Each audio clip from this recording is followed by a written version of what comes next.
Au total, 120 voies, soit un linéaire de 86 km, sont concernées par les travaux de réhabilitation qui comprennent la remise en état ou la création de systèmes d'assainissement, d'allo caniveau, buse, etc., ainsi que la reprise partielle ou totale des couches de chaussée.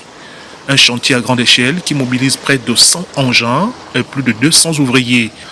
L'objectif assigné à la société adjudicataire du marché est d'améliorer les conditions de circulation dans plusieurs arrondissements de Libreville. Ça nous aide vraiment beaucoup, on peut maintenant sortir facilement et rentrer facilement. Parcourir une très longue distance pour arriver au carrefour pavé, prendre le taxi maintenant pour ONG. Or aujourd'hui, maintenant juste en sortant de la maison pour prendre le taxi facilement pour aller au boulot.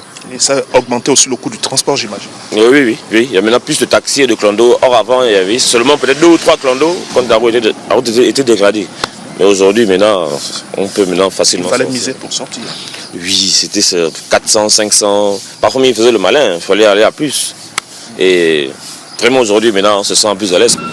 Le plan d'aménagement des voies secondaires et des grandes artères de Libreville nécessite la fermeture de plusieurs axes, comme dans ce secteur de la ville, où sur un bon parcours, les populations sont contraintes à la marche avant de trouver un transport en commun. C'est impossible de prendre le taxi. C'est vraiment impossible. Donc pour prendre le taxi ici, il faut proposer peut-être 300, 200, alors que c'est une petite distance de là à là.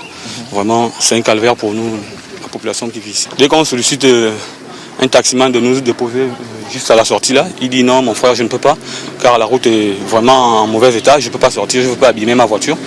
Et il faudrait que les gens puissent arranger la route. Nous-mêmes des fois on vient arranger la route, mais avec les petits moyens qu'on a, on ne peut pas bien arranger et tout ça.